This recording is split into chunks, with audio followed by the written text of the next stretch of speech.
I've been involved with accessibility public rights of way since about 1990.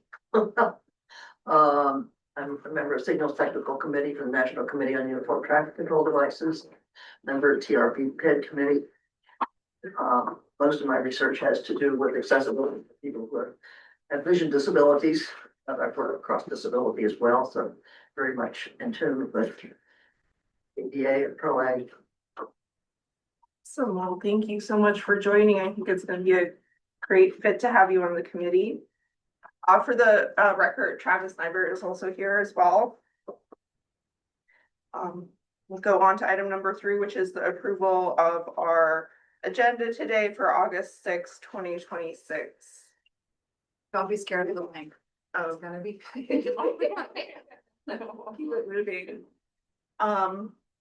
If anyone has any corrections or changes they want to add to the agenda, do that now.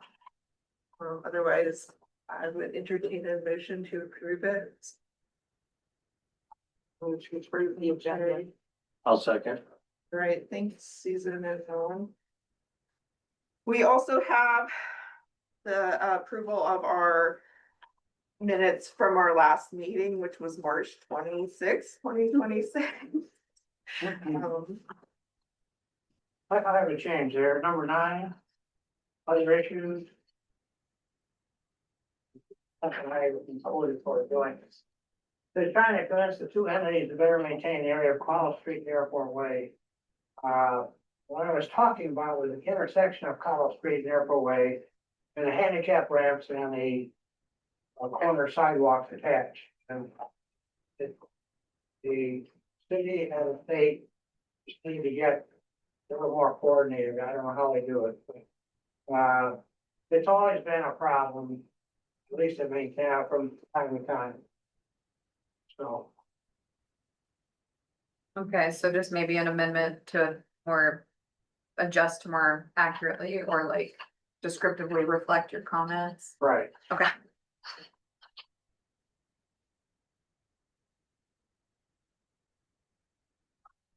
Does anyone else have any other comments regarding the minutes from our previous meeting?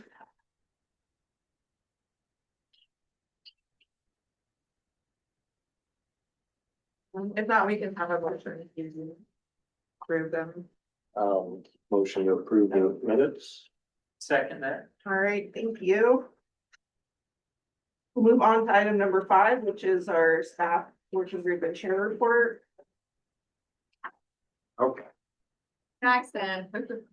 I'm not even gonna refer to the page numbers. I'm just gonna run through these action items. I put some check marks next to things I think might be relevant to this committee. So Olivia included in the packet are action items from our policy board and technical committee meetings from April through the present. So real quick, policy board did approve purchase of the land, the Chena Riverwalk project from the railroad between Pegger Road and the existing footbridge at Pioneer Park. So that right-of-way acquisition is progressing. Policy board also asked that the project manager at DOT drive the price down of that project from $7.1 million down to about half the cost. They threw out a number of $3.6 million just because it's around half. DOT has gone back to the drawing board.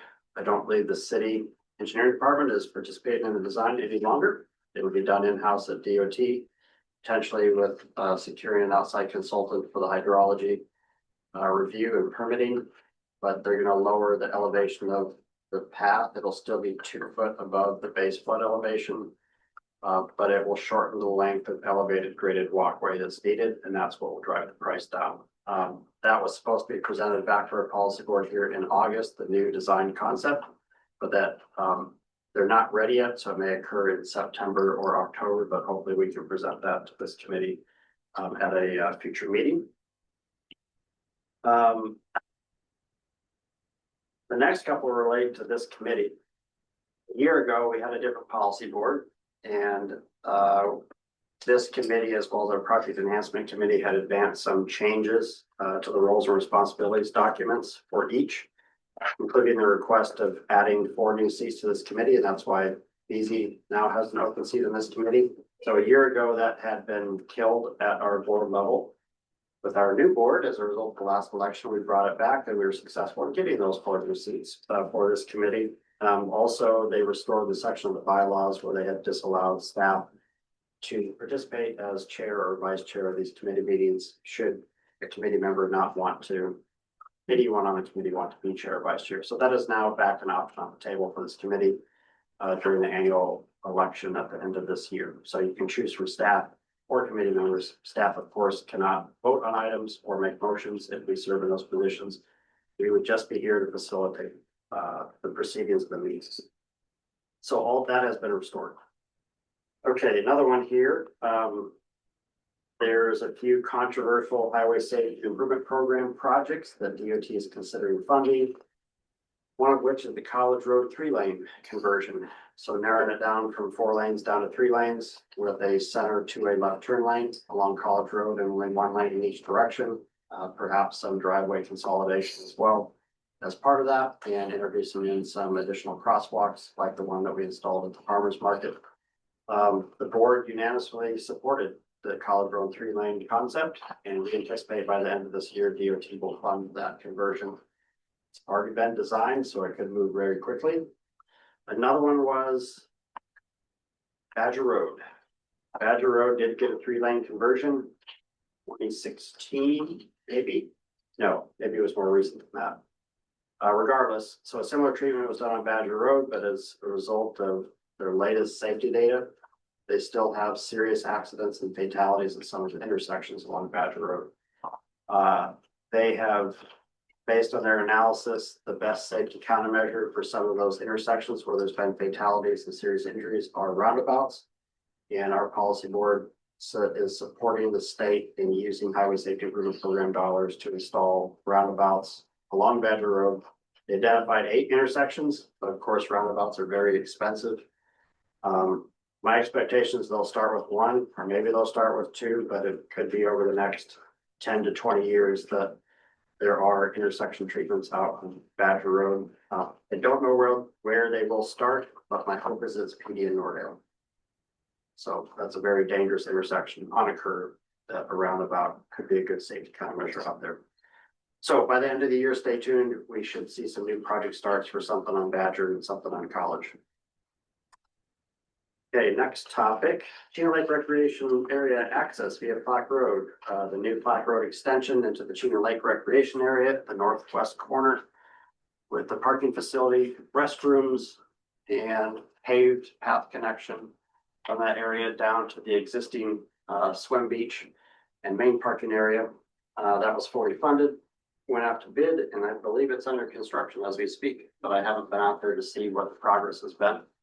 But that's an exciting new entrance facility to Chino Lake, and we got that across the finish line, and hopefully the work on that will be done this year. It also does include a tile mosaic from some of the at-the-basket bead work that was submitted to us a few years ago. We put in our first tile mosaic in Grail Park,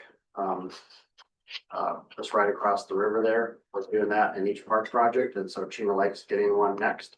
It will be a rainbow trout in an 8-foot circle of smashed up glass.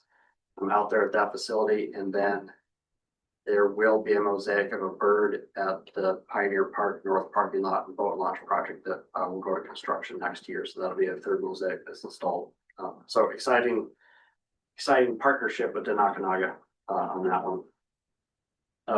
Community transportation grants, our new program where we set aside $20,000 for nonprofit money to give out many transportation grants. We received applications back in May. Does that sound right? Yeah. Or we awarded? I think we awarded in May. Awarded in May, and we gave out 19 of the $20,000 to 5 projects. So a few things with Festival of Fairbanks, one with Chester Fire Department, with a park out there, bike repair station, I believe. Yeah, and bike rack. Bike racks. We're adding the air pump. There, Air. fantastic. It was Yes. like compressor.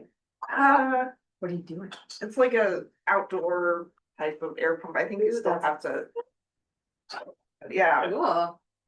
Give out another grant to Randy Smith Middle School PTA for Reflective Gear for students. In the Fairbanks Skate Park Coalition. Yep, for the skate park out there on Lacey Street, some asphalt or Festival Fairbanks, and as well as a grant to restore the Fairbikes fleet and purchase additional bicycles for that micro mobility effort.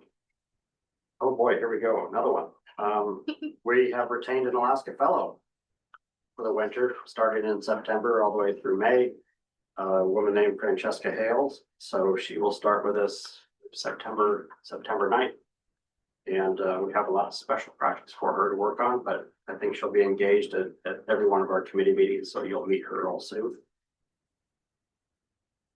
And ooh, here's an exciting one for the group. Last month, we funded the Fifth Avenue Park access improvements out in North Pole. This is a partnership with the borough. They have a capital improvement program project that they're funding to replace all the playground equipment and other appurtenances out at that park facility as part of their Park of Year program. And we are providing a funding contribution to widen and repave the access roads to the park, pave their whole parking area, put in a sidewalk against the park facility, because currently the parking area is gravel and there's an asphalt path that fronts the park between the parking area and the playground equipment. And so when people park there, they just put their front tires on top of the asphalt. So it'll be a sidewalk with a curb. The whole parking area will be paved. It will all be ADA compliant. It will have ADA stalls. And then all the gravel paths in the park will get asphalt treatment to make them ADA compliant to and from the playground equipment. And we're paving the paths all the way over to the bridge at the slough. It's kind of in the northwestern part of the park there. So that's an exciting project for us. We're using our transportation alternative program dollars for that. Next one is soon we'll be initiating an airport way audit. Corridor improvements in Airport Way have been studied for a long time, but we're going to assemble a small team of folks from DOT pre-construction, DOT maintenance, city public works, city engineering, borough parks and rec, borough community planning, ourselves, to take a hard look at Airport Way and what quick fixes or small projects we could do throughout that corridor. There's a lot of big ideas about closing frontage roads and putting in new intersections and a lot of big reconfiguration efforts that have not gotten underway in the last 20 years that this corridor has been studied.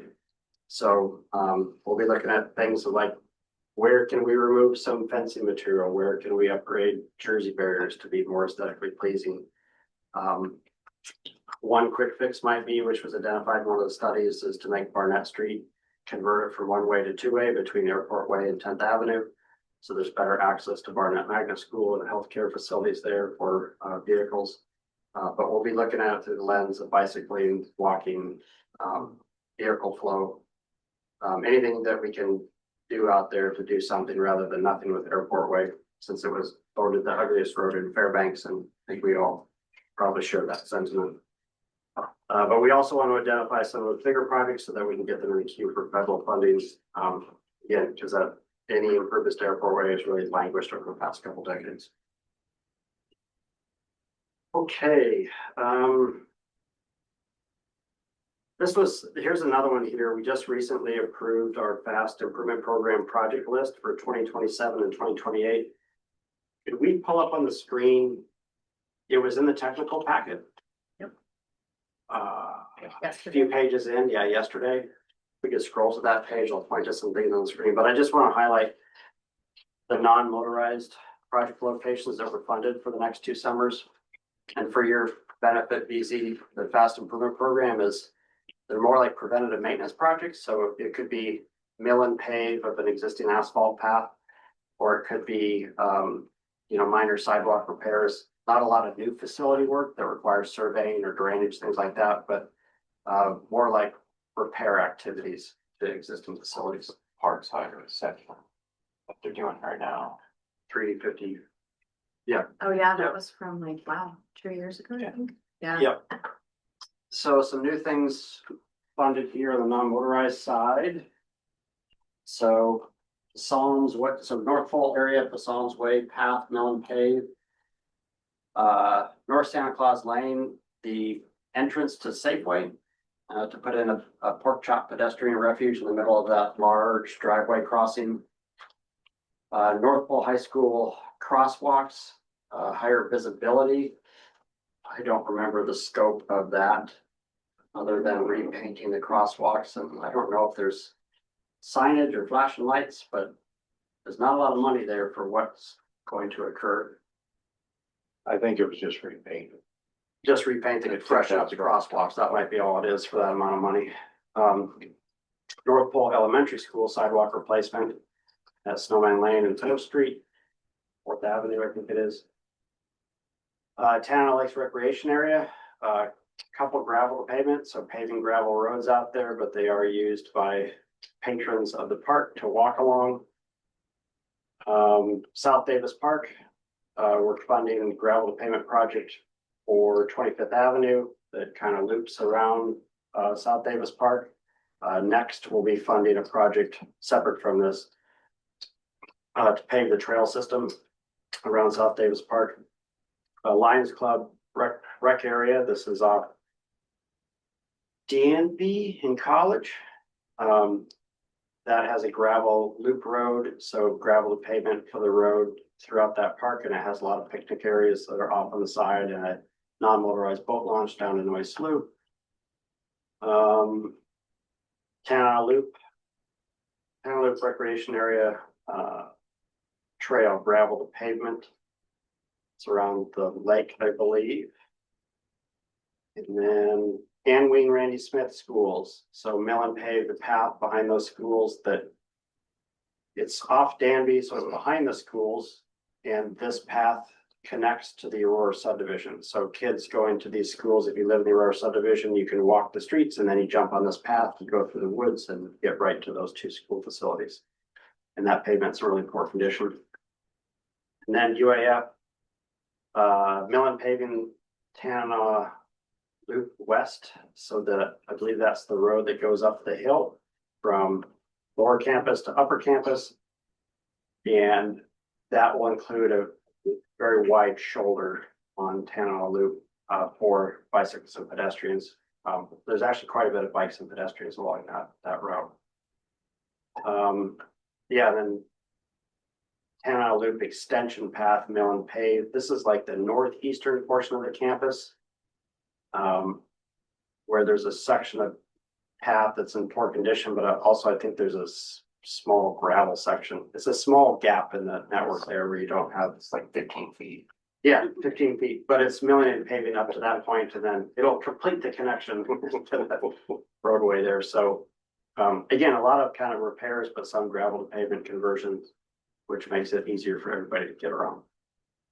And then they increased the budget for this program to not just do 1 million per summer, but to do 2 million per summer for it. Let's see if I got anything else. I think that's all I got for now. Wow, it really seems like things move super slow, but then you That's a lot of, take 3 months off, that's like drinking from a fire hose. we got our board to make a lot of decisions and fund a lot of good things. Well, $1 million just doesn't go that far anymore. No, it doesn't. Go on to the next item, of public comment period. We have anybody online? Well, We have a person online, it's a phone number, and I don't know who it is, so yeah, if that person who has called in, if you could just unmute yourself, you're on the phones, I think it's *6. That would be awesome, just so we can identify you for our records. Hey, my name's Darren Espinosa. Yeah, I'm just a member of the public. Okay, thanks. Cool. Did you? Oh, not back. Okay. All right, well, we'll go on to the next item, number 7. Bike friendly FDX updates. Yeah, I can do that. Mostly verbal updates, so. Let's see, the data bike postponement, just between our season and Dorian's season, plus Iowa, Des Moines, their MPO. It took them a while to get back to me about the software because, I don't know if you guys remember in March, I had identified that I had a meeting with them. It went super well, and the colleague that I spoke with said that he needed to ask his boss if they could sort of like sell us their software that they had specifically made, which is basically like a re-algorithmed version of the Rough Dash software, or the software that like trucks use to establish condition for pavement in the roadway. And so it took them a while to get back to me, and I finally heard back from them about I don't know, 3 weeks ago. They are willing to sell us the software for the budget line item that we had put in last fiscal year for just $1,000, which is awesome. Kind of feels like a steal of a deal. And they're also willing to help run support on that when the time comes. So as a result of that, and not really having a lot of momentum just on the data side, data processing side, because we also have to sort out data storage stuff with, what are they called? TechWise. Decided to take the pressure off of Dorian to help outfit the actual tow behind trailer for now. And so we're going to be working on that together through the winter, nice and chill, and then to have it ready to deploy hopefully in May. That's the plan. And it was super great because most recently we got a public comment for our Unified Planning Work Program, and someone was commenting on our program item for doing a condition assessment of pavement, and they were like, please add paths to this. And so we were able to respond and say that we're actively working with our Walk, Ride, and Roll Advisory Committee to develop and deploy a data bike for sidewalk and path condition assessments in the Fairbanks area. So our localized one is definitely a little bit delayed, but it's going to be great when we finally have it ready. And kind of to like piggyback on that, we were just talking about our budget updates the other day after I sent out the agenda. We are going to put in a line item for a bike lane sweeper because we didn't win it. Sad. The video I made has gotten national recognition though, so I'm happy with that. But yeah, we didn't win. We were a close runner up. And actually Colin Hodges, who's a colleague, he was just recently with the Portland, Maine MPO. So I have some questions for him because he's moving to Anchorage. So I'm gonna just throw some bike lane sweeper shade. It's gonna be really fun. But anyways, so with that, we need to acquire an e-bike. And so it's gonna be great because we're gonna then have an e-bike and a data bike trailer. So deploying that is gonna be a lot easier. We might be able to just like outfit it so that somebody can just come pick up the actual data bike. Maybe we remove the need for the trailer and just go from there. So two sort of like tow along options, one bike, one house. It's gonna be good. So that's that update. The bike and ped count went super well.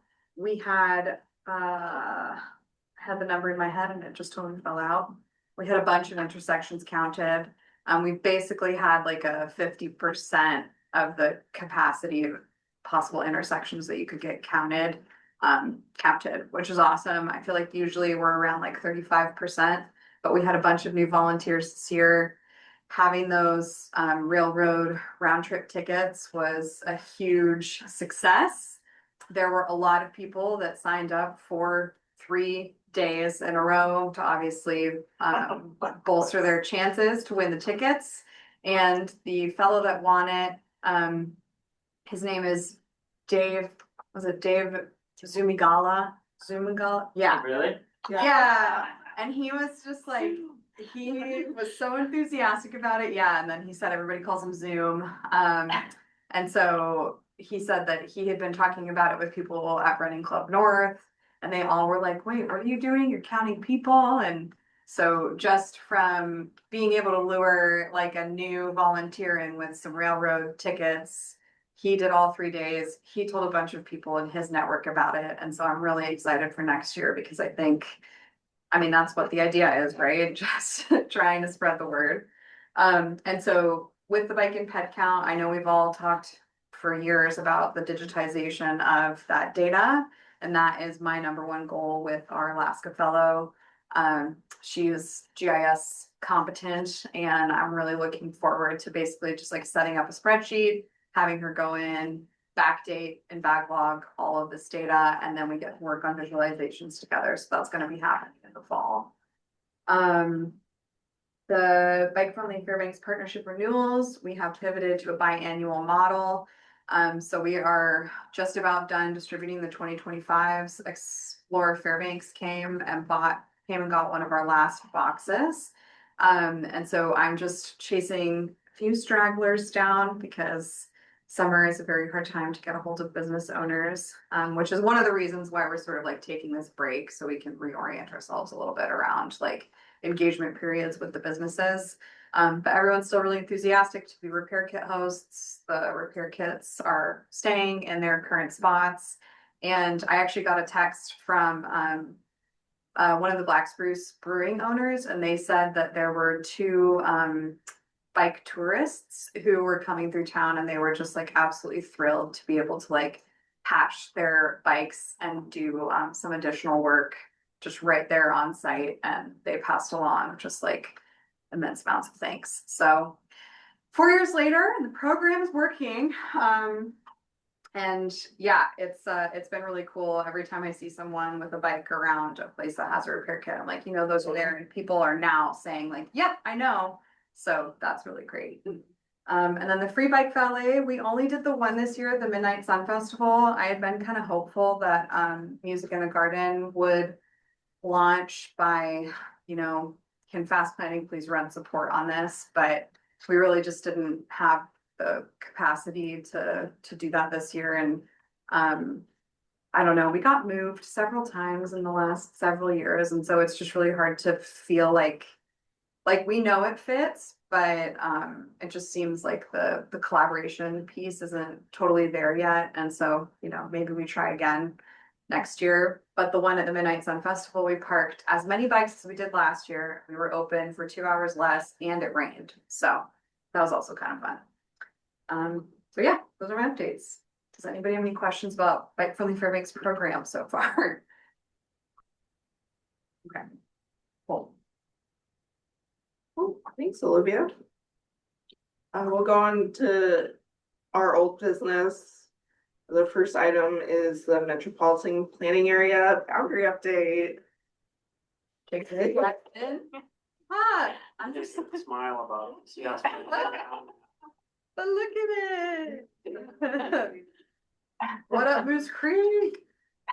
Yeah, only took 2.5 years or so to get it, but we turned this in December of 2023. We just got the governor's approval in June. A little bit of political pressure, and I have a signature. So, yay. Yay. But we are required by federal regulation to update our long and short range transportation plans using this boundary by the end of this year. So we have been using it all along with our current planning efforts this year, even though it wasn't yet approved. So we've set ourselves up, I think, for success in getting that across the finish line here by December. But just a refresher. The new boundary expands all the way down to Allison Air Force Base now. It used to stop at the flood control area. So now we can plan out improvements to the gates, up to the gates at Allison Air Force Base. We don't do any planning work, of course, on Allison Air Force Base itself, but also in there is the Moose Creek subdivision. We also had quite a big expansion up off Farmers Loop Road. And I know that we've had a lot of residents that live up in that area that wanted planning assistance and wanted funding for certain projects up off Farmers Loop. So now we have most of the area covered. There is still a little bit of a gap in the middle there. But we definitely have some projects in the queue for that area for them. Also slight expansion of the Blaine Road area and a small reduction in the Chena Ridge area. it was kind of interesting with the way the census was done. This year, they changed the definition for urbanized areas. It's no longer based on population density, it's based on housing density. So that's what led to some of the changes, because our area really hasn't, population wise, really hasn't grown. But our boundaries gotten bigger because of the new way they calculate how they draw the urbanized area boundaries. And yeah, it's based on housing density. But it did overall result in a slight expansion of the areas that we serve. But we're really excited about in particular, the connection to Allison Air Force Base, because one of our biggest priorities is to get a bike path connection between North Pole and Eielson. We want to get down to Salta too, but Oh, okay. At a time. one step at a time. Yep. So for housing density, would that mean like an apartment building counts the same as like a single family house? No, I No. can't remember. It's been so long, Kim, but I've like looked at I forget the. if they assume like 2.5 or 3 people per household. Yeah. And then, or per housing unit, so an apartment would be a housing Oh. unit.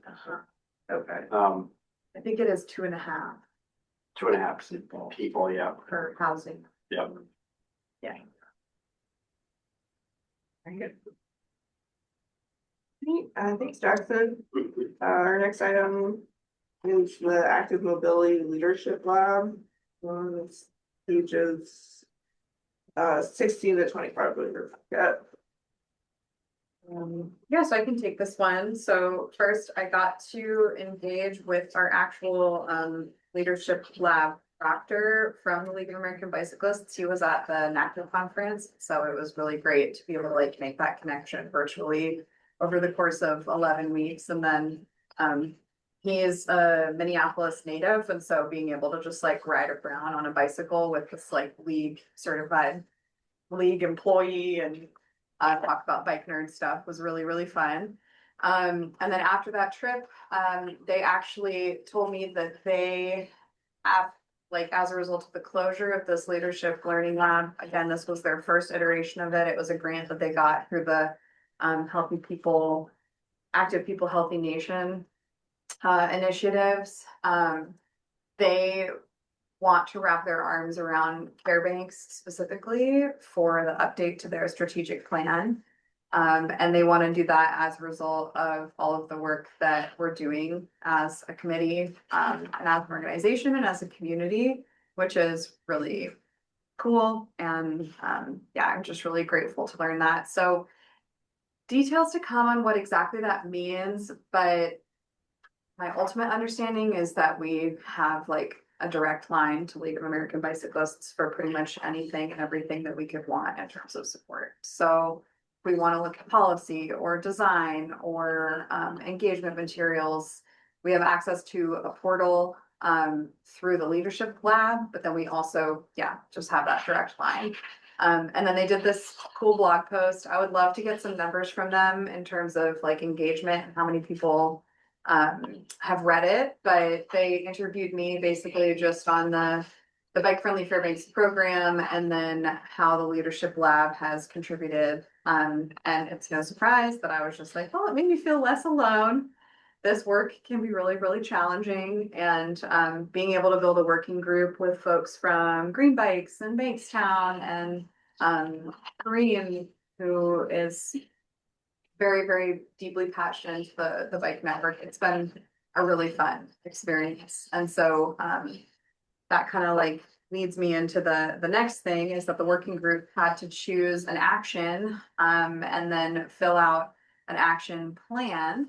And the action that our working group chose was the goal of establishing a month-long Fairbanks Bike Month initiative. So much like we have seen in many other communities, and much like we've tried to do in the past, but ultimately failed to launch because we didn't have the connections in place like ahead of time enough, honestly. We have a whole working group that's ready to just tackle it together. And so, yeah, I don't know, Jim, do you want to talk about any of this at all? No, No? Okay, Fair right now. Yeah. I kind of lost track of where we're going. yeah, we are gonna schedule regular meetings. That was our last correspondence. And then I went to a conference and then went and toured the state with my in-laws. So, I've been playing catch up all this week. So, but we're scheduling a meeting and that's kind of what I wanted to talk to folks about here. So the idea is like a pretty grand bike month. And we were talking about doing it in the fall.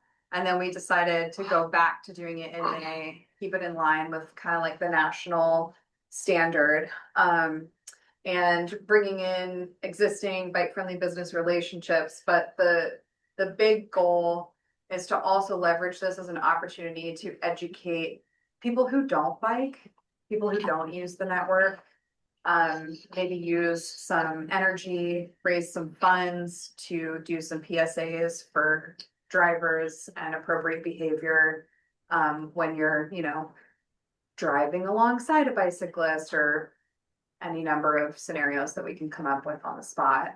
So that's part of the goal. And so starting in, honestly, next month, I keep saying in fall, and I know we just said something that just started, but so yeah, starting in September, we're gonna meet monthly until February and then start meeting twice a month until we decide that we maybe need to meet more frequently to prepare for Bike Month. Right now, based on the emails that I've received from the working group, it's looking like anytime Monday or anytime Tuesday after 12 is gonna be what we're going for. And so I was wondering if anyone else on the Walk, Run, and Roll Advisory Committee would like to be a part of the launching of FBX Bike Month for May 2027. And as you can see here, we've kind of got like action items sort of parsed out. So, getting our meetings scheduled and then identifying like the actual event calendar, like what are all the things that we could think of? Let's throw a bunch of spaghetti at the wall and then whittle it down and then engage with businesses and other community partners and then launch the Bike Month. So yeah, I would really appreciate any support that the WRRAC, anybody on the WRRAC would be willing to add.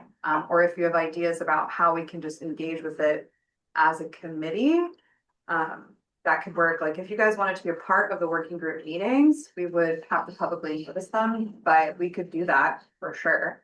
It's just up to you. So that's what I need your. So But day and time. we're either thinking Mondays or Tuesdays after 12.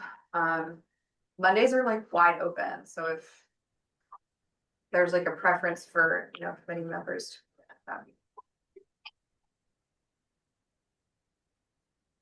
Or if you just want to say like, yeah, I'm super interested, I can loop you into the scheduling surveys from this point on. I'm interested if it's Mondays, but not if it's Tuesdays. Okay, I mean, that's, But it doesn't have to be for my schedule.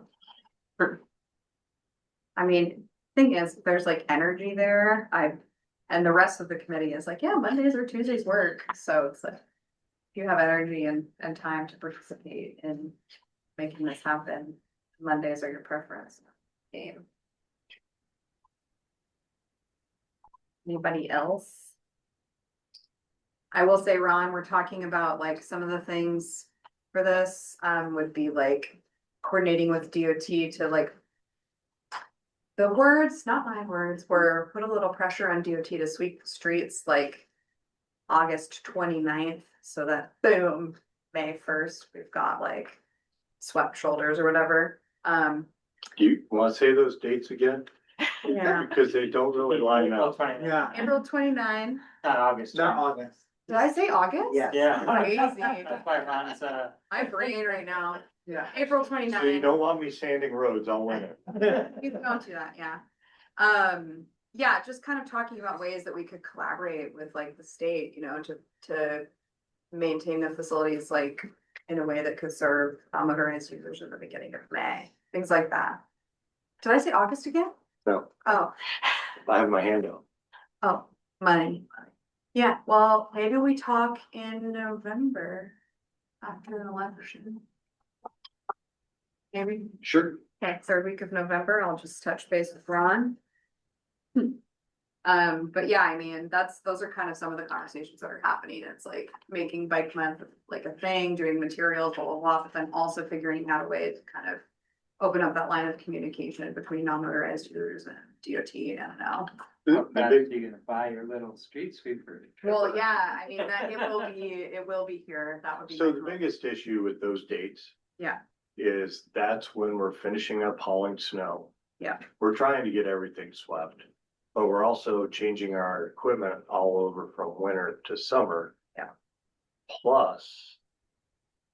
We only have a handful of sweepers to cover a little over 2,000 lane miles of road and then another 50+ miles of paths.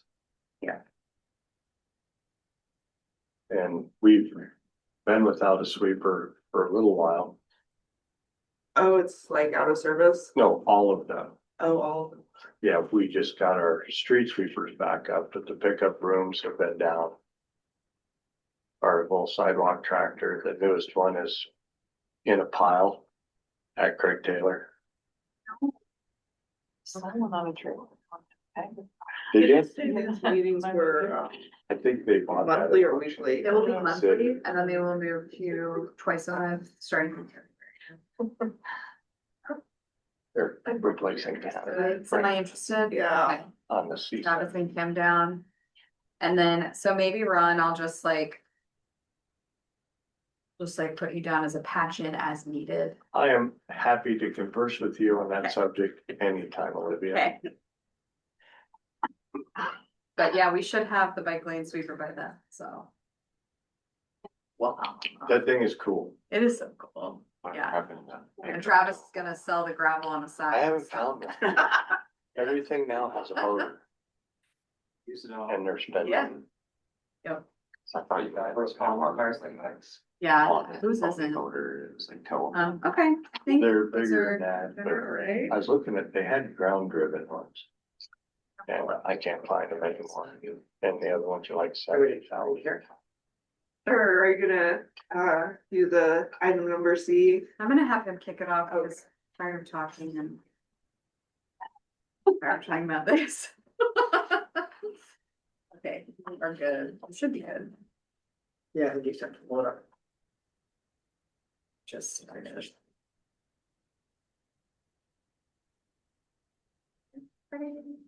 So, Dex, do you want to give the history to all three staff members?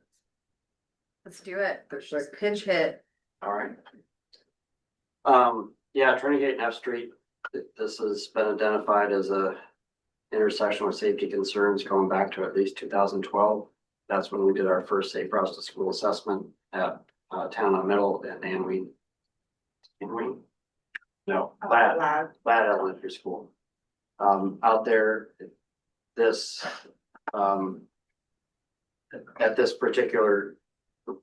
I'll pull it up. That's fine. I'll just stop talking. At the time, it was identified that there was a good idea out at this location would be to put up a rectangular rapid flashing beacon, so lighted crosswalk that would be pedestrian activated. It would just flash yellow though to warn that pedestrians were in the crosswalk. It's not like, it wouldn't be like the hawk signal on University Avenue that when you push the button, it actually turns red to stop traffic. So anyways, it was identified as an idea. A few years after that, at Fast Planning, we started going down the path of funding that. And then DOT changed the scope of that to actually do the hawk signal, where it has the flashing red to stop traffic. Enter the railroad. They said, no, we don't want that. It's too close to our tracks. Could cause queuing issues out there with vehicles. The project was defunded. And then a few years after that, a child was struck in the crosswalk with a crossing guard present out there. Another issue too is, as well as we were going to use federal money to put up one of these intersection treatments, and something in the federal rules said, well, if you have a crossing guard, you don't necessarily need this other safety countermeasure. I would argue against that, but anyways, there was a lot of momentum, and then the ball got dropped, and then a child was struck in the crosswalk. Ball got picked back up. by, the city administration doing more active enforcement out there. We actually just had Deputy Chief Sweet here in our office, earlier today, just a couple hours ago, to debrief on this intersection and learn about what his plan is to have a presence out there, this coming winter when school starts here, I think, August 18th. But regardless, now there's a new mayor, and the new mayor issued a letter in January as a call to action for all parties involved, including fast planning, to pick the ball back up and see what we can do out there and look at some short-term quick fixes, but also look at some more longer-term infrastructure improvements. As a result of that letter, we did fund underneath the fast improvement program as a late add-on installing speed tables at either end of the intersection on Trainer Gate Road to try to slow traffic as they approach the intersection. We had hoped that those would be installed this fall. The project has not yet gone out to bid, so I'm assuming it will not go to construction this fall, but hopefully next spring, early summer. In the meantime, we got to work on a quick build to do asphalt out there, to paint in curb extensions to kind of choke the intersection down and make it feel more narrow, give some make it feel a little bit of resistance so people slow down at the intersection and pay attention to their turning movements, tighten up the turning radiuses and shorten the distances that a pedestrian would be in the crosswalk with those curb extensions. So this is just supposed to be a temporary measure until a more permanent fix comes in. The speed tables is a permanent measure, but it's not everything that we need to do out here.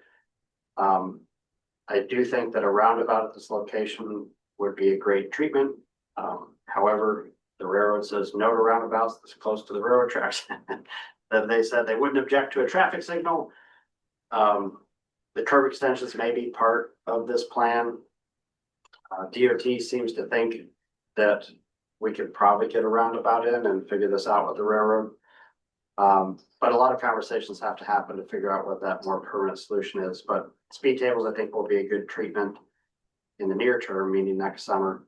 But we are putting in our long range transportation plan and our short range plan an intersection improvement project that we assume is going to cost greater than $1 million, maybe up to 3 or 4 million.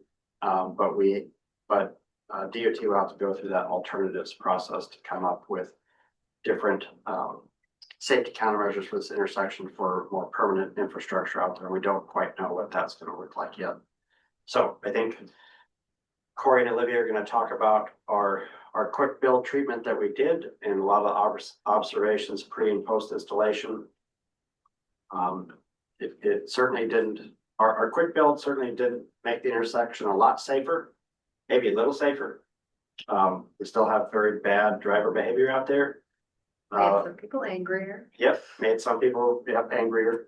But all in all, this really is a call to action to pick the ball back up and do something out here. Everybody involved, especially Deputy Chief Sweet, who is probably observed more activity at this intersection than anybody else. He lives up in Shannon Park, right there in the neighborhood. It's right near his home for him and his wife. And I believe he has kids or more. But there's a very big acknowledgement that this is a dangerous intersection. Chief Sweet even said, like, I wouldn't allow my child to walk across that crosswalk. So here we are trying to keep the momentum going. So piggybacking on that, I wanted to pull up this map because a lot of the complexity of this project has been Venn diagram nightmare of who owns what and who's taking care of what. And this software shows you kind of parcel lines and property, areas. This is Department of Defense right away. This is Alaska DOT right away. There's remnant right away here from F Street when it just used to punch north through there. Part of our crosswalk is landing in Department of Defense land. Part of it is landing on DOT, and then the city has a maintenance agreement over all this. And then to complicate things, here's the railroad right away that also threads along that, and they have something like 50 feet off the center line of their tracks is also their road right away. So half of this road or more is also Alaska Railroad. So it's made it very complicated to get someone to step up and say, we'll do this, we'll take care of it. So that's been a lot of the navigating. Some other things, we've got a photo out here that I'll kind of leaf through, but We did a lot of observation at this intersection, before any of these treatments were done to document user behavior, so we have a baseline case of data. The students actually came out and helped later on too with radar guns and taking on-site measurements. And then both in a highly visible way, but then also in an kind of occluded way. So we were radaring when when there weren't obviously people next to the road to see if driver behavior changed. We saw this intersection functioning with police presence. We saw it functioning in winter conditions and in dry conditions. So we've got a really extensive amount of data from this, plus turning movements over a week, with huge time blocks documented there, plus DOT's constant monitoring. They put out video cameras and then paid to have that analyzed for turning movements, kind of vehicle and bike and pedestrian behavior.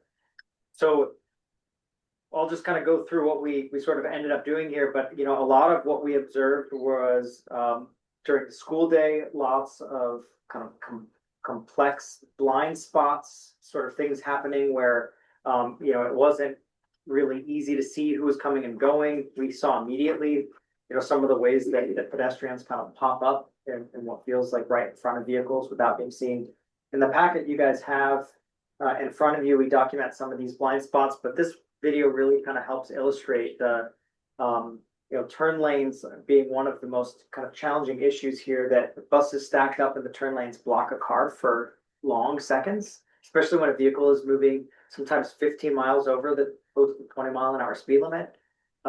So there's just a lot here to kind of go off of. So even though it's a really complicated project, we feel like there is a lot here to really focus on and try to address. This is obviously compounded right now too with one of the gates on base being closed right now. There's a lot more volume on this road than there would normally be.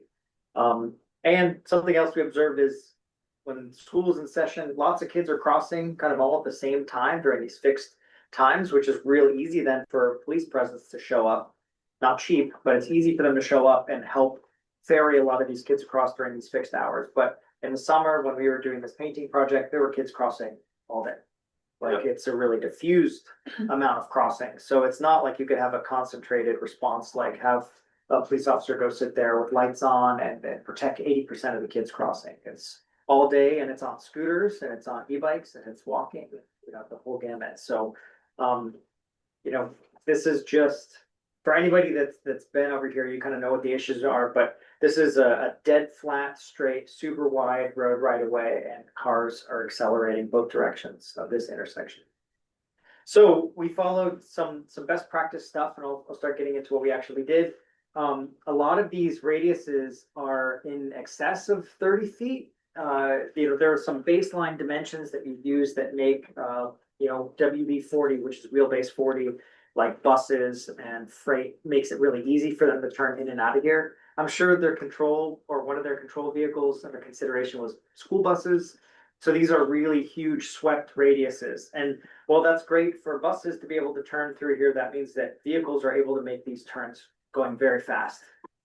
And on top of them going very fast when they're making these turns is, even if they're waiting to turn, we'll kind of use this example here. When a vehicle, let me reorient. If a vehicle here is turning to go kind of left in our image here, by the time that they start coming across the crosswalk and they want to look basically over their shoulder to see if a vehicle's coming, they're almost turning completely around to be able to see the vehicle that's coming. And while they're doing that, that creates the whole blind spot of the crosswalk where they're not looking. So they're looking left to see if cars are coming, and meanwhile, everything on their right is sort of out of sight and they're not paying attention to it. So that's a really big area where we saw lots of conflicts. So the intervention here is designed to shorten crossing distances and also tighten up a lot of these radiuses. So now when a car is turning right and they pull up here, they're not craning their neck all the way around to look backwards to see down the lane here. They're just looking left. So that has really helped. We've noticed a lot of really cautious and slow turning movements in this area. And we've also seen large vehicles and smaller ones navigate this without difficulty. I'm going to go into that a little bit more in a second. But so here's the event day. So we basically went out in advance and we put down this is Pro Park material traffic marking paint that has a really, sorry, it's not refreshing on the screen. So it bonds really well to asphalt, so that was our base coat. And then what we ended up putting on top of that is a exterior latex product that's meant to also bond to latex paint. So this is basically the design that went down. It was created in conjunction with students and with a member of our Alaska Walkability Institute, Sue Sprinkle, also a city council member.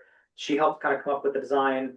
We made it a stencil here in-house, and you can actually see them on the floor in the room here. They're in between the tables. And we created a coloring book. So when volunteers showed up, we were able to just give them a bucket of paint and send them out, and they painted the colors that were marked out on the ground. So it actually went really fast, which is great because the vehicles didn't slow down while we were doing this. Drivers Yeah, sorry. didn't slow down. Sorry, I'm using direct language here. Drivers didn't slow down while we were painting, despite the fact that there were kids in multicolored vests right up there along. You know, they didn't slow down, but they did sometimes kind of shy into the turn lanes to pass, to come through this area at speed. But it was really remarkable to see the driver behavior, even with folks from the city out there with slow signs, and we had everything minus the inflatable wiggly balloon men out here, letting you know that there was some kind of change in the site. So this was the event. We got everything painted in about a 6-hour period. And then, sorry, let me go to the final kind of image here. And we've since been going out and monitoring vehicle speeds, kind of, taking pictures of cars being able to make this turn or not make this turn. You can see some of this artwork up close. None of the artwork is in the crosswalk. We held it off from that. We tried to maintain a 4 to 6 inch kind of separation for visual delineation, so that was apparent.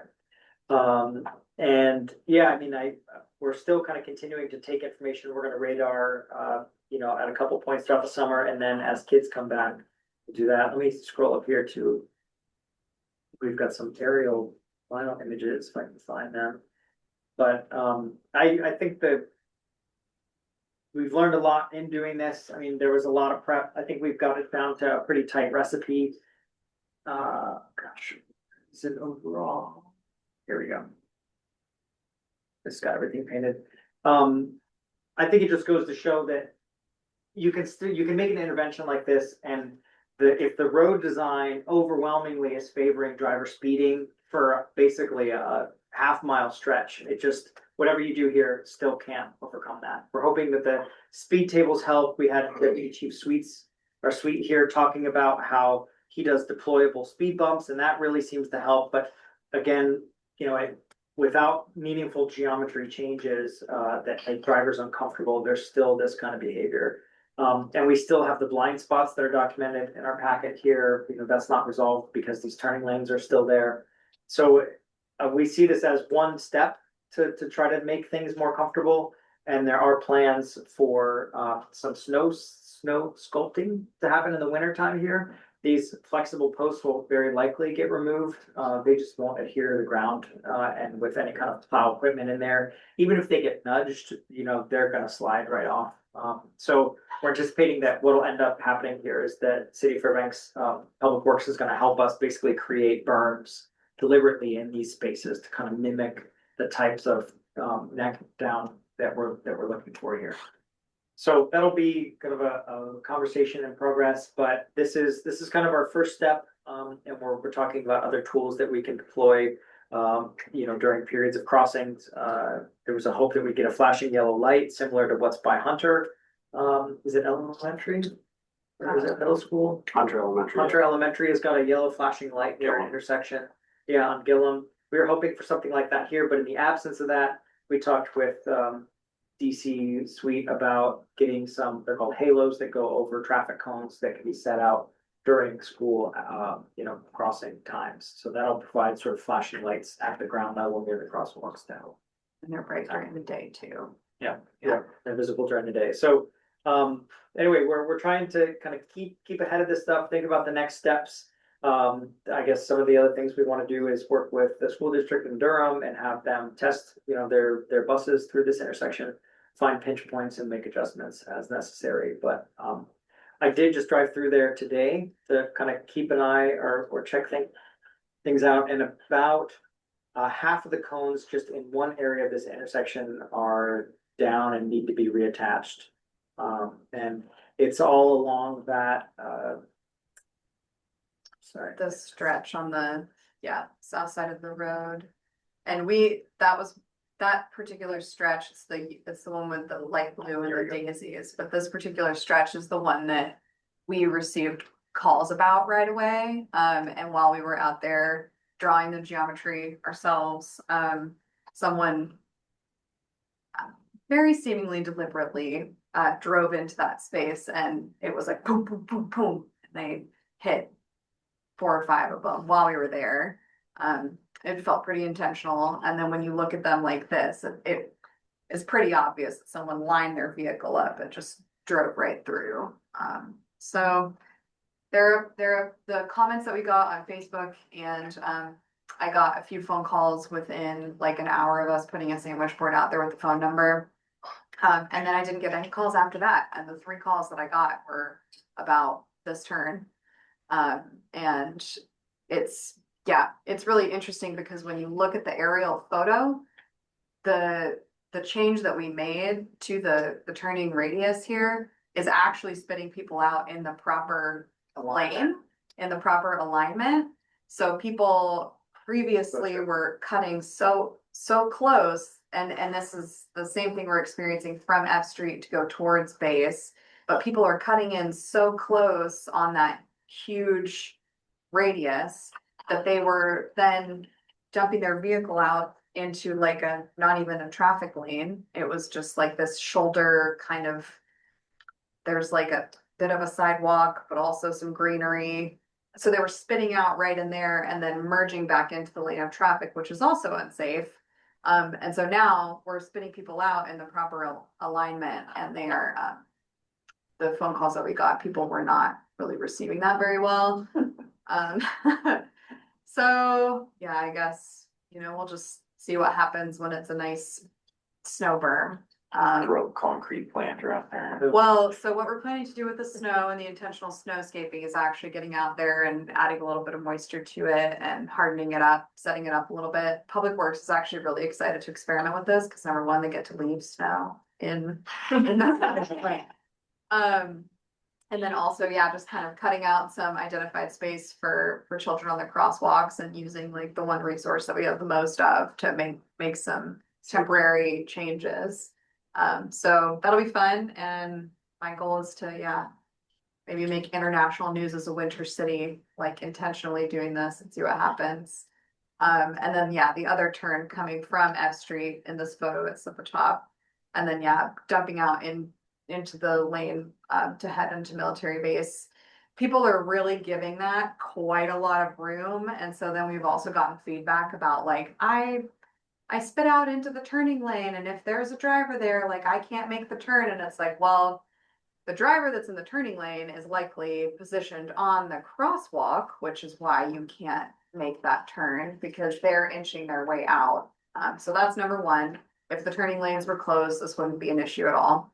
And then number two, Corey has an aerial video we were showing DC Suite earlier, but you can see the driver like kick way out because they think that their vehicle is just so big that they need the 3 feet of space. And so they kick way out and then they come way back in, and it's really interesting to see from an aerial perspective. So I think it's complicated by the stop bars being held back here because of the railroad crossing, and also if you look at a lot of these alignments, there's no fog line or shoulder on this, so the relative position of the crosswalk, where those lines are, like I think a lot of these turning issues could be solved by consolidated lanes. Yeah. Going down to basically have one lane kind of plug into this intersection in each direction on each leg. This right turning movement here kind of goes away. Sorry, where that blue truck is. If it were turning right and that was a consolidated lane, that would push them appropriately away from the curb there so that they could make these turns really easily. But again, there's just a lot of awkward geometry, roads kind of coming in at oblique angles, etc. that I think, the big sweeping turns made everyone feel really comfortable except for folks that were not in cars. Creates a lot of blind spots when people are making these turns as fast as they are. And not really paying attention, so. This is where we're at, so it's, I don't know if this is the first elephant we should have eaten, but we're Definitely halfway not. through it. Definitely not.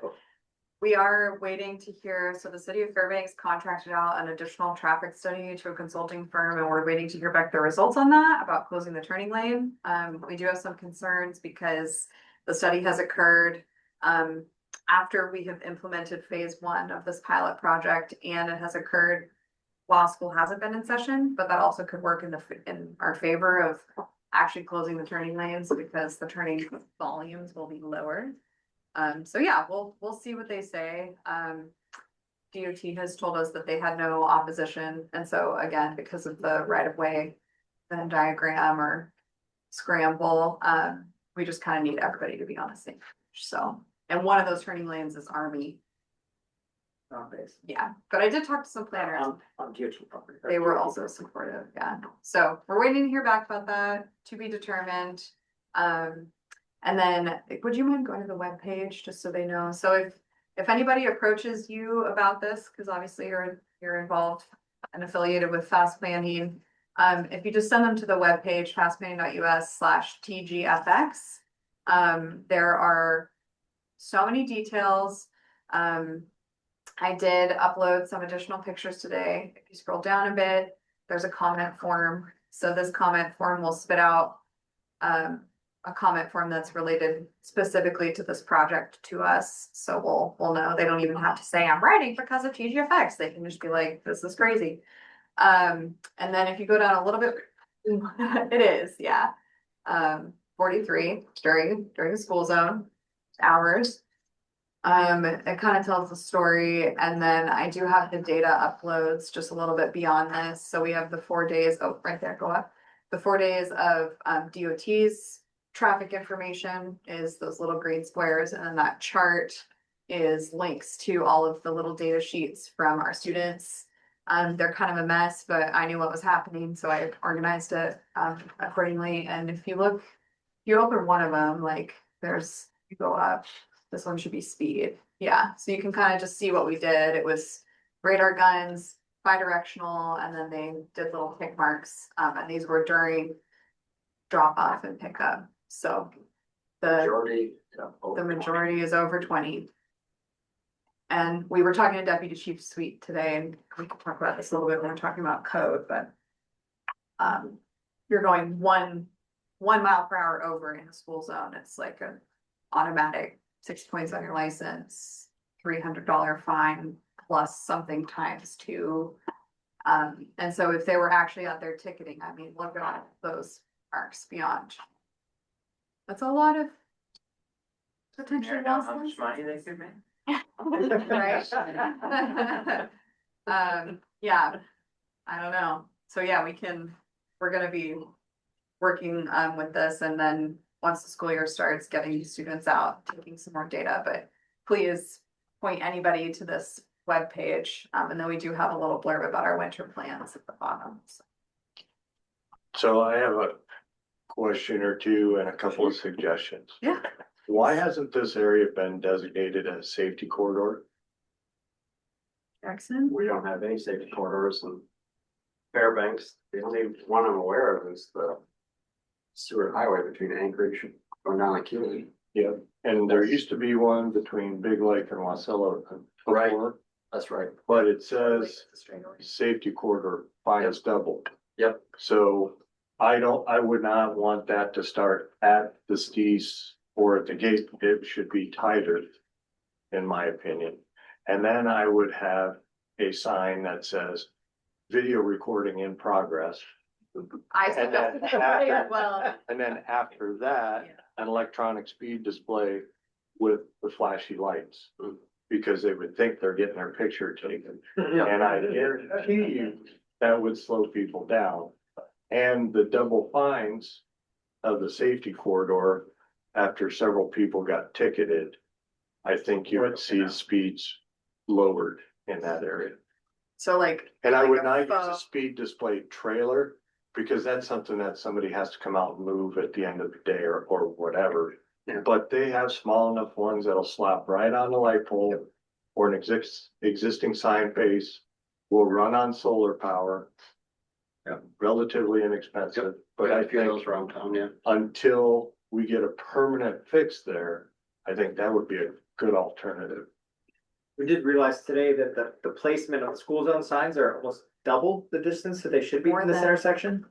So, that's another thing is that you've got these far-flung signs that say school zone and you're still driving for another 30 seconds without seeing anything. And then there's nothing at the actual intersection that says, school here, or there's no monument sign for the school that says, Tana or sorry, Ladder. The one to the west Either- is about 800 feet from the intersection, and they're supposed to be 300 feet.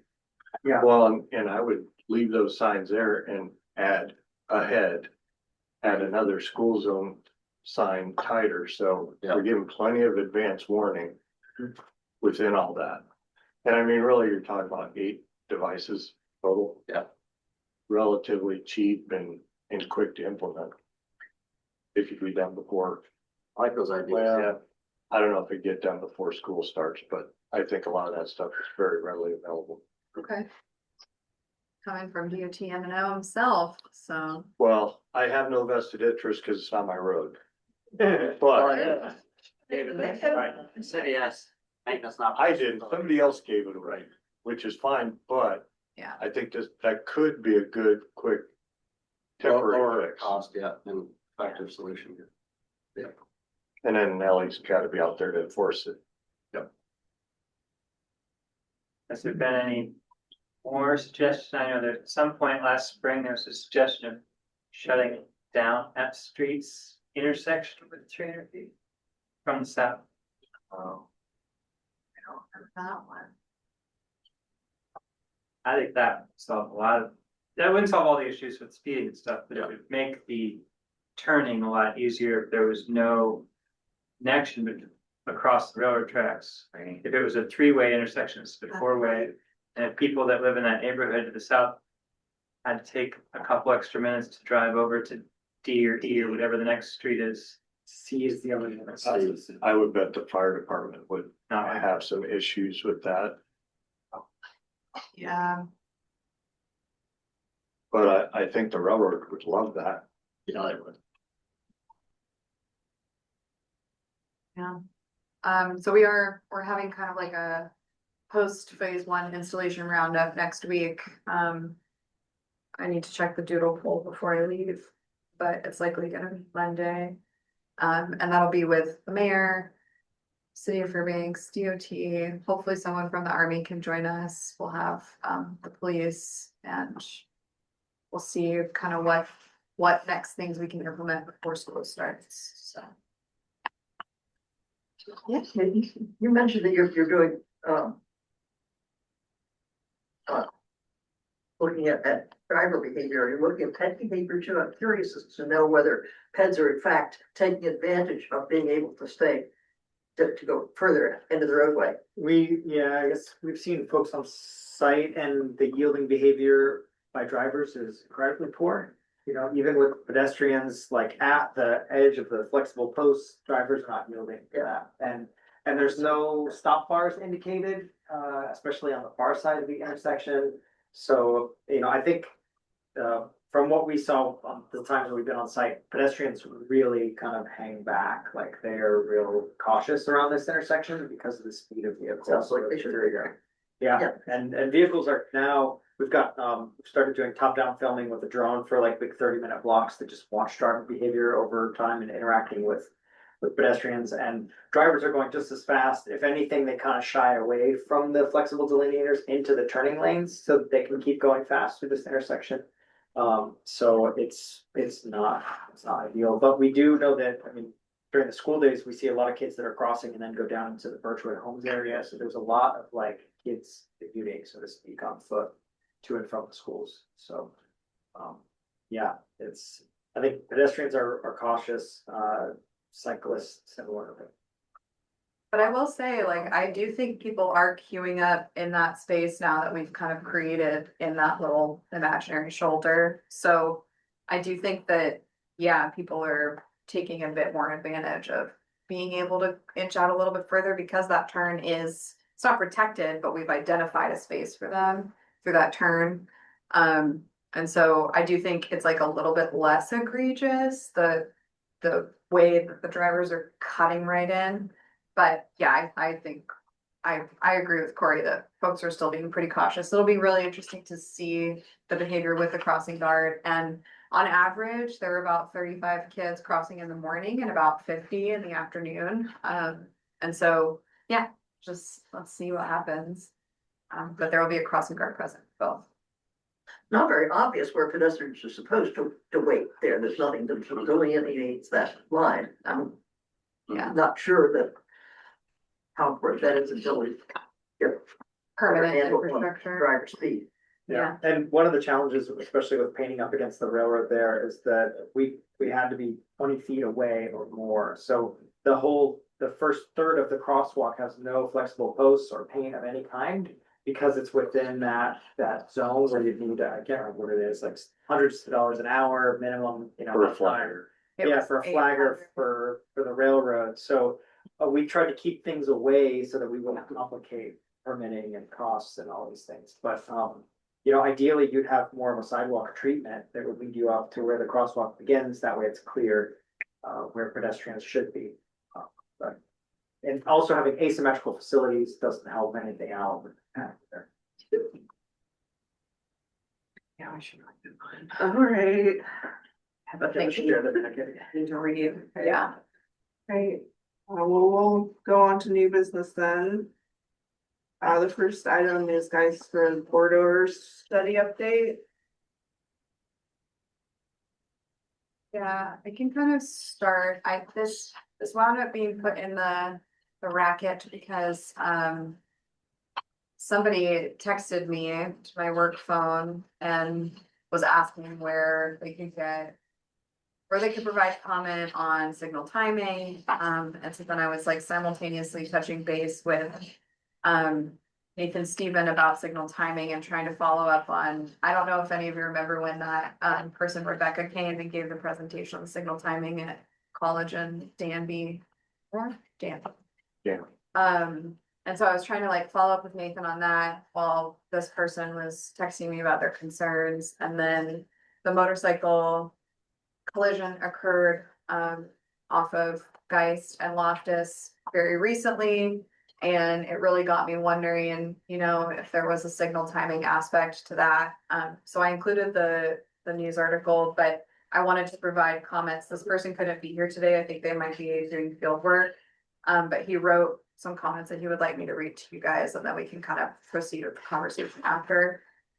His name is Toby Viavant, and he says, to whom it may concern, since I've begun cycling in Fairbanks with my 5-year-old daughter this summer, I have noticed that the crosswalks are not protected against turning traffic.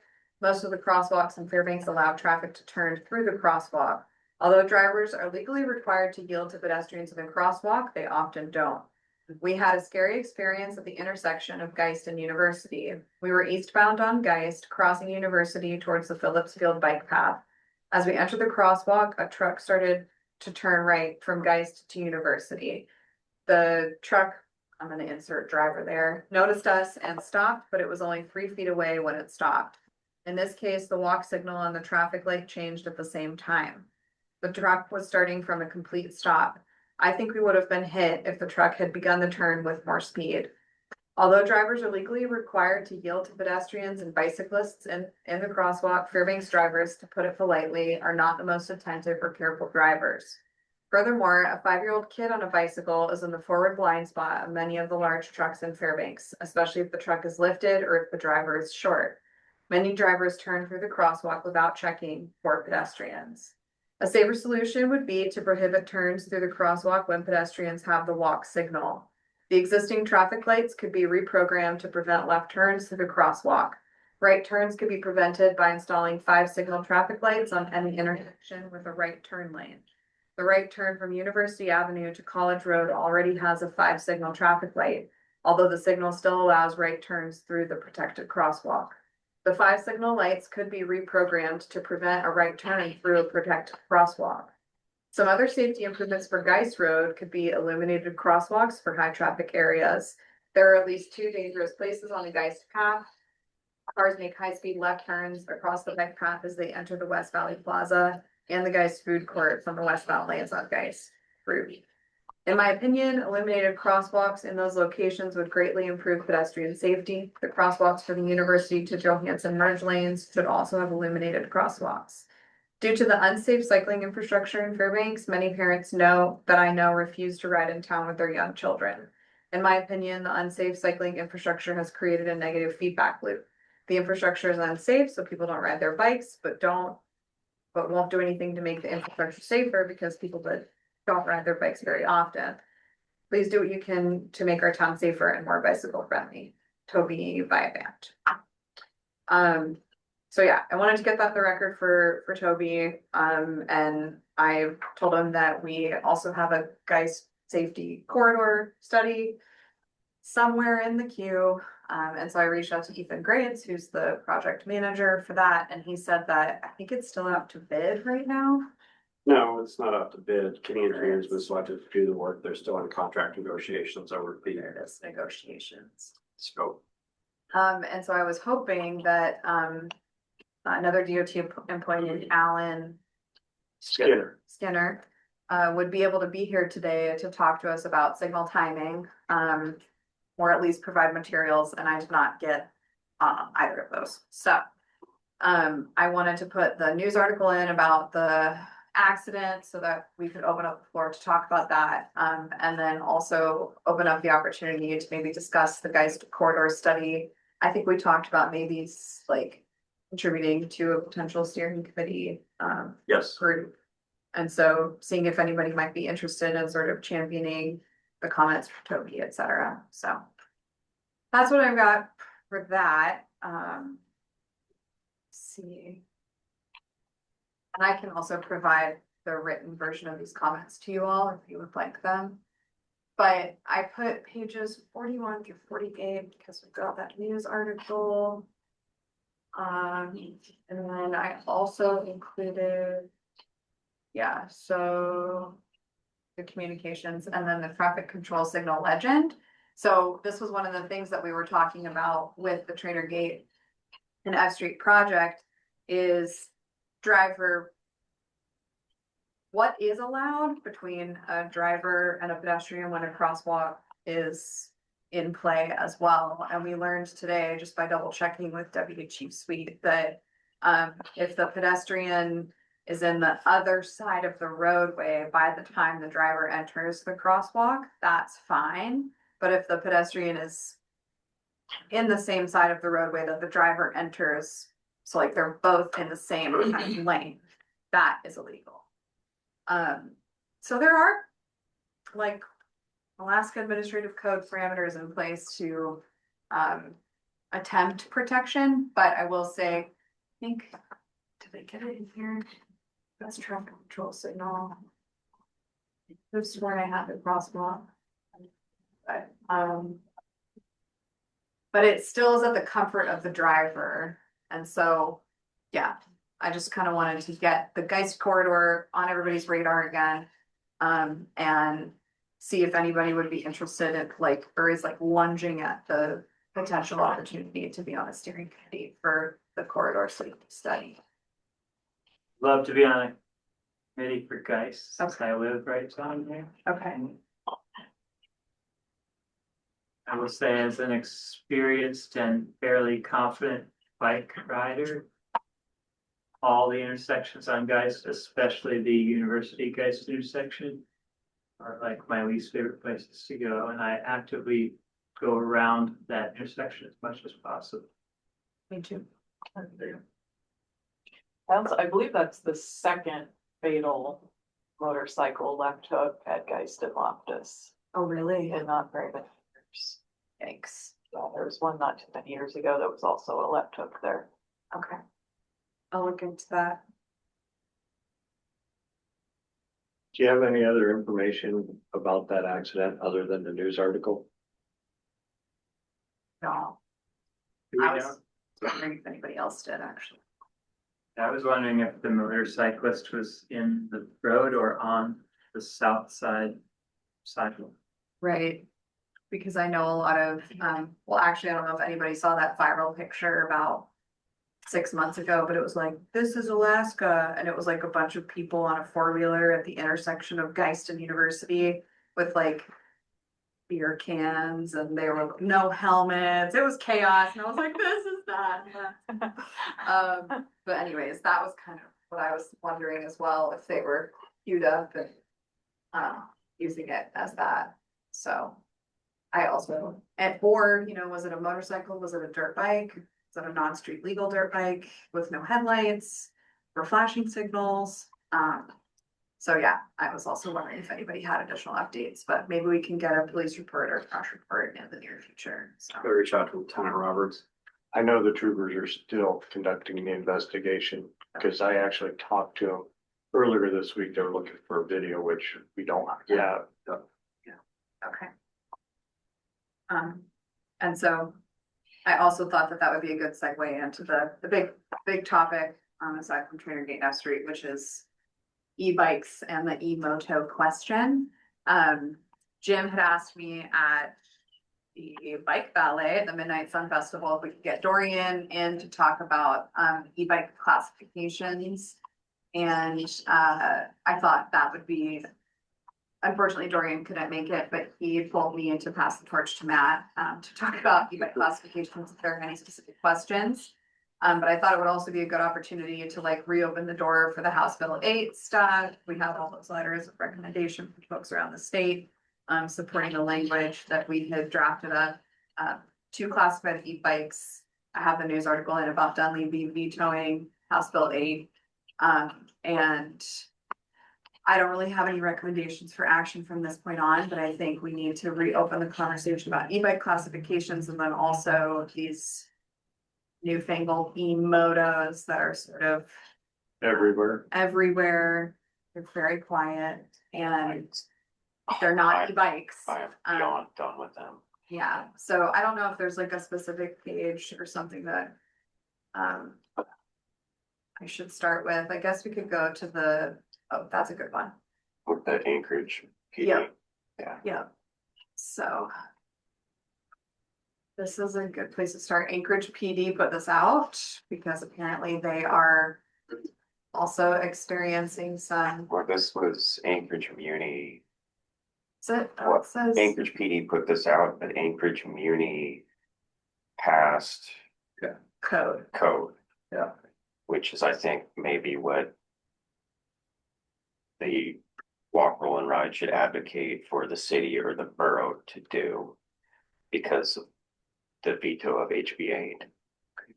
I think if we're not going to do it on a state level, we need to do it on a local level, because it's a real problem. I know personally it's easily a dozen times myself just this summer that I've almost been hit by them, or close passes, or I've had them pull out in front of me driving. I know my wife went to city council and testified and made some recommendations. She did a real deep dive. Both of us completely disagree with Deputy Chief Sweet and his analysis that anything that is not licensed by DMV is effectively a bicycle. Oh, okay. Which is in the Newsmire article. Currently, the whole reason for HB8 is by Alaska Administrative Code and state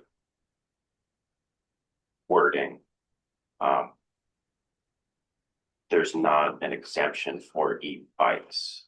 So by definition, anything that is electric powered with a motor is considered a motor driven cycle.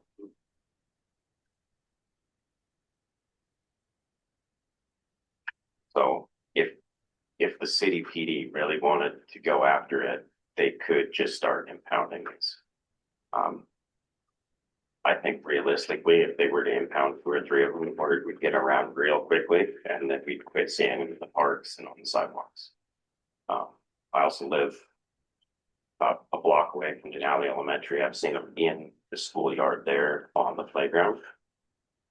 The skate park, I've seen them jumping in and out of the skate park. I've seen a toddler almost get hit. I've seen usage of both Groudon Park and skate park decline when groups of these kids show up. because parents take their kids and say, we're not gonna hang out. Are these e-bikes? He's They are, talking about. they are the e-motos. If you There's talk, dirt bikes with them, or electric or. yeah, and if you talk to any of the kids on them, they use the phrasing, it's an e-bike. But if you go to any of the manufacturer websites, the manufacturer, so it's Suron, Beta, Talaria, and all the different clones of them, they all say electric motorcycle. And they don't have pedals, and I think one of the distinctions that Dorian reminded me to point out is the throttle aspect. Yeah, of the throttle. they're throttle only. There's no way to drive them with human power. One thing that my wife looked at is a rough equivalent of a stock Suron is 160cc dirt bike. These things weigh 100 to 120 pounds as delivered. That's before any modifications. They go 36 to 56 miles an hour. But the ability to accelerate is 4 to 5 times a regular dirt Yeah, bike. and they weigh 100 to 120 pounds. And they do have speed limiters, but these kids are very aware of YouTube videos where you clip one wire, they're no longer speed limited. I've been going down Airport Way and been passed by one on the frontage road. Most of you know I show dogs. We had a show at Service High School in Anchorage. They're, I'll call them packs. Yep. Of kids on these things. Looking like a And- person. Service High School, the soccer field is way down below. It's about 30 feet down below them. They were launching all hours of the day, night, probably 40, 50 feet in the air coming up out of there. It's crazy. And you, like Matt said, you can't hear You cannot hear them. that. And they You can't don't, hear them and they don't look before they start jumping. They just jump. and they don't respect any rules, regulations, private property, anything. Which I feel like is because they're being told to define them as a bicycle. And then we have the whole question, which I also included in the packet. I don't remember the legislation or anything, but the whole ATV all-purpose All-purpose vehicle PV, yeah. thing happening as well. And so is there a way to sort of like roll these dialogues into one now that these Surons are such a problem? I don't know. I fully support a borough code change for these things. Like Matt said, that's probably gonna be the quickest and easiest way to do something, but all the laws in the world are only as good as the level of enforcement. For sure. Also of note is Alaska is one of, I believe it's 4 or 5 states. I think there's 43 states that currently use the People for Bikes definition of e-bike, which is the class 1, 2, 3 system. Alaska is among one of the only states that doesn't have any language along those lines. Yeah, and that page is that 54? The Yep, People for Bikes. 54. See, we have a nice old red problematic.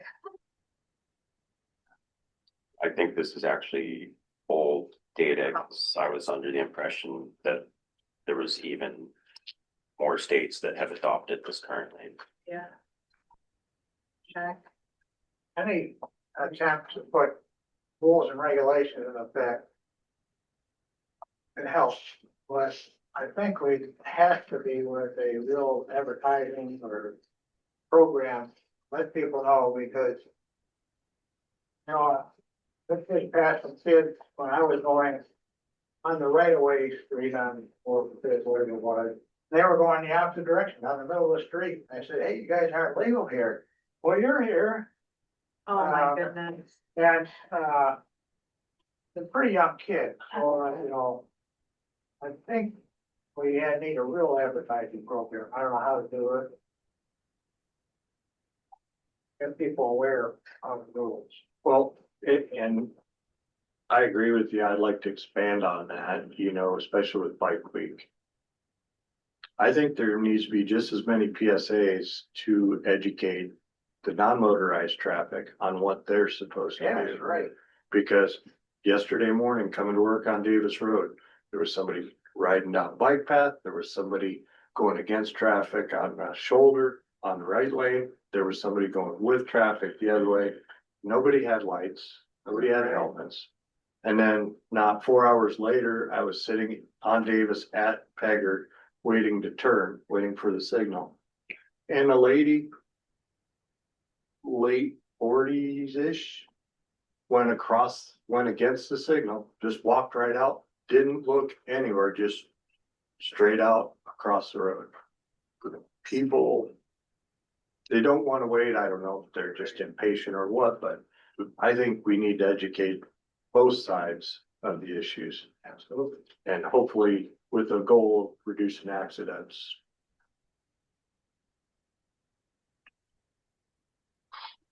Jackson, do you think, for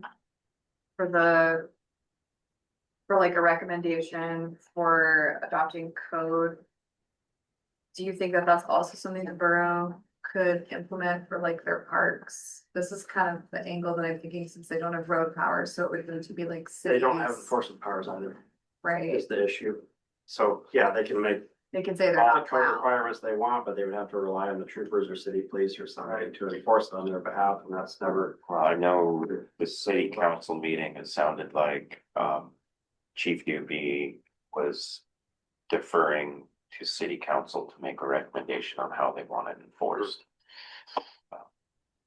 And so if we can get this in front of city council or borough, then it's pretty clear what direction we want to see things enforced, and then, you know, the city can make that ask of police department. That, and you would hope that this two cities would adopt identical language, so North Pole's will. Or maybe you make pass North Pole, do it first, and then have a precedent, and then you bring it to city of Fairbanks. So I don't know how open these councils are to additional regulation. What was the council like vibe check? I talked to Mindy in the hallway before the council meeting that my wife testified at, and it sounded like if WRRAC was to make a recommendation and put it before the council, she would do what she could to get people to vote on it. So she seemed very receptive. Sue always seems receptive. Cleworth, of all people, seemed receptive. Which is Well, I would think the place interesting to see, but is get the Anchorage Meeting Code, whatever they passed, to make this clear to the public. Again, not reinvent the wheel, but if we can point to another community in Alaska that has adopted regulations surrounding this, you're gonna have a higher chance of success. Do we want to maybe put together, we could do like a working group meeting or whatever, what are we calling those? Yeah. like a work session. Work session, thank you. Or a special meeting if you wanna have action items to Right, advance something. and I know I had forwarded you the email from my wife, with her testimony to city council. And in that, she cites, city code that can be amended.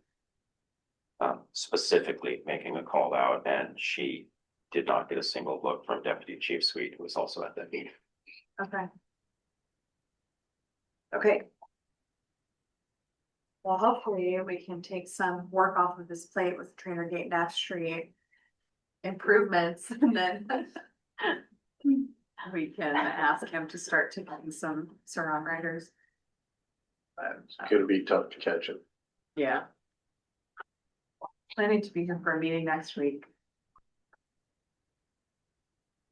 Oh, you're talking about the kids. Yeah, I mean, the other aspect of all this is that we'll have a new governor in the coming months, new administration, and I mean, they might be open to, change the Alaska Administrative Code or statute. Or it sounded like, Ashley Carrick was gonna pre-file, HB8 to get it back in front, Okay, so. But that's e-bikes. There should be a complementary or expansion of that bill to cover e-motos as well. Yeah, and I my wife really wants to push to ban e-motos or at least regulate e-motos. I think if you push to regulate what an e-bike is and have language that anything that falls outside of this definition is an electric motorcycle, you can kind of hit both of them at once. Yeah. Okay. So it sounds like maybe a special meeting with a draft recommendation from RAC, or we could do a work session and then a special Next meeting, yeah. Yeah. Cause the next meeting will be September, so, I mean, the rate that everything moves, that time would probably be okay. But it depends on how emergent you guys are feeling and, September or October? But this is the July meeting, so. right, yeah. So our next meeting is supposed to be end of September. Yeah. So we could have a work session later this month or early September and then take action late September. And at the work session, we don't have to have a forum, it's Right. just discussion.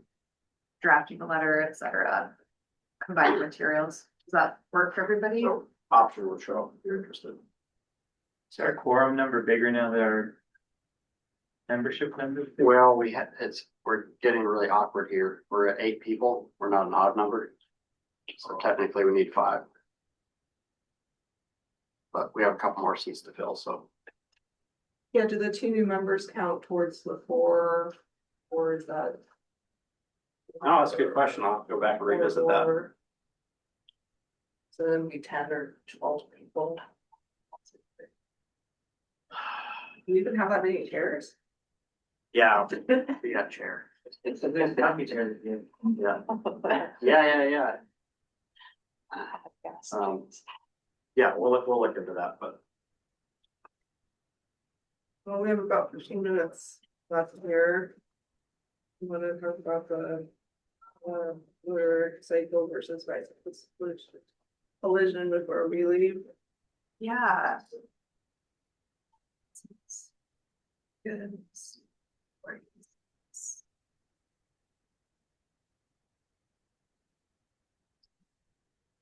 I put this in here because it seemed important, seemed relevant. I don't have details on the crossing, or what happened. Again, I don't have details if the motorcycle was a motorcycle or a non-street legal dirt bike. I don't have any information on that stuff, but I was wondering if anybody else had, as a RAC member, maybe heard some additional information or has an idea of where the collision was. It does say in the news article that the motorcyclist was on southbound on the highways. It was a speed legal. It was, Yeah, okay. and it sounded like he was wearing safety gear as well. and I don't believe he was speeding. Correct. So Was against the light. what'd you say, Susan? The bicyclist. The motorcycle had a green light and the bicyclist went out against the light. And that crossing at that location, I believe you run into a guardrail or a fence. Mm-hmm. So crossing would be to off the fence. Yeah, so there's a fence blocking that path. Cabins, yeah, crossover. There is nowhere to go straight across. Right. Which is probably why you wasn't expecting a pedestrian or a bicyclist to be crossing there, since there's not really like a path on the other side. Well, when the bicycle rode out in front of me, veered trying to get away from him and hit the guardrail. And And the guardrail. yeah, the motorcycle did. Where's the guard? It the runs right- northbound. Go opposite side of the road. Yeah. There's a guardrail and a fence. Yep. The motorcycle is supposedly going south. Yep. That's when he veered. Oh, he veered like all the way across the entire.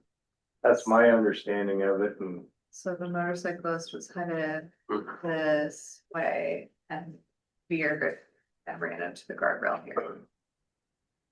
The bicyclist was coming from here and crossing. I think the other way around, Oh, coming from 10. but there is a shared use path over there, isn't there? There is, but there's no access to it there. I see, I'm understanding now, okay. There's no normal access. There's a locked gate. Okay, But like Matt said, there's a lot of homeless activity, and as quick as we repair the fence there, they cut it to get through, but Here you go, there's the gate. the collision with the guardrail ended up severing his femoral artery. That's why he died.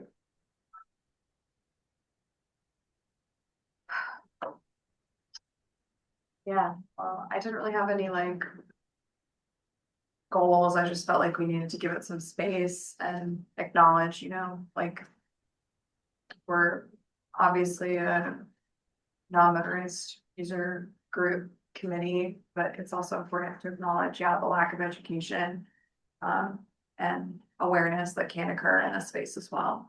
So I just kind of wanted to hold some space for that and open to like recommendations or a statement or maybe fast planning could get some flowers to put out there. I'm not really sure, but wanted to give it some space. So.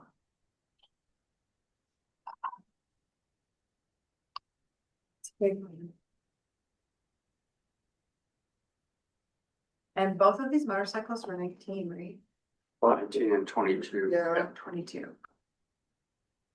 And there was I think I saw there's another accident yesterday.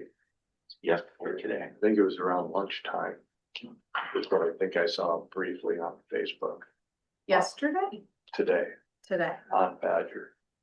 Oh, A fatality or I don't know if it was a fatality, it was just motorcycle versus vehicle.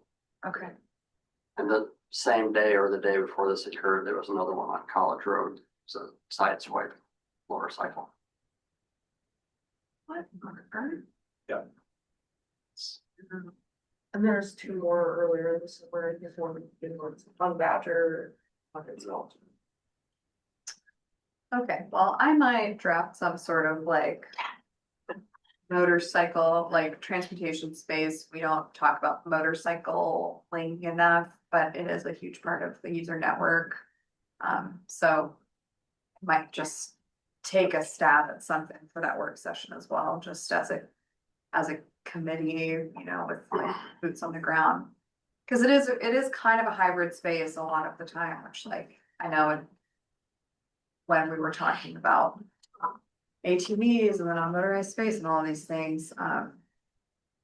But yeah, maybe it's not for this. We also have such a limited season available for motorcycle use that people don't gain the experience that they would on 48. Yeah, very true. So maybe just like a call to. I mean, really, I'm really hopeful that there's gonna be some funding, like when you're talking to candidates, whatever. I mean, and this is just like an Olivia Lunsford hat, I think, but just. I'm always asking the question about what the game plan is for funding for continued education for drivers, whether it's of a motorcyclist or a personal vehicle or whatever, so. Wasn't the Alaska Highway Safety Office, you would think they'd have money for something like that. Yeah, I mean, the planning effort that they've been doing has been like my entire time at Fast Planning almost. Yep. And I've still yet to see like an increase in PSAs and whatnot, so. Yeah, maybe an MPO collaboration with our local DMV is something we could explore, but. Anyways. Thanks for that space, guys.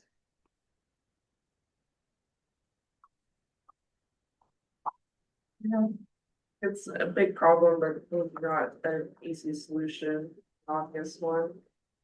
Yeah. Please, anyone have any other committee member comments they want to share this time?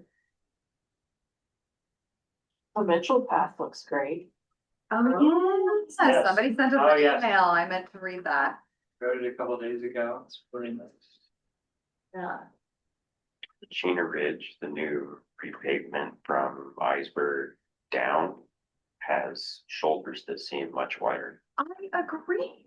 Thank you. I thought that was all in my head.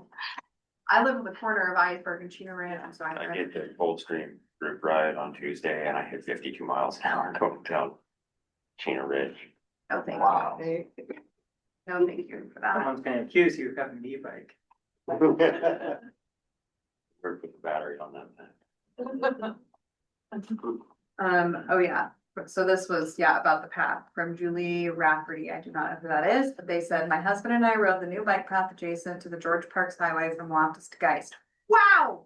No more tree roots to rumble over. It's fantastic. Then we decided to ride over to Chena Pond, back to the campground, and returned back under the bridge via the Steelhead Connection upgrade. And wow, again! Please spread the word near and far that we love what our local and state governments are doing to keep our community safe and healthy. It was a beautiful evening out. We passed many bikers and walkers using the paths. We love our paths. So, and on a high note. Yeah. Well, this committee is the one that pushed for that. So, Thanks for all the work, you guys. It seems really wide too.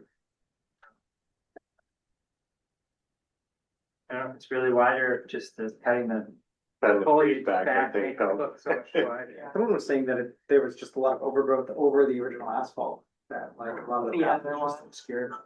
Well, the roots were horrible. They actually used a trencher to cut through the roots before they ground the asphalt. Amazing.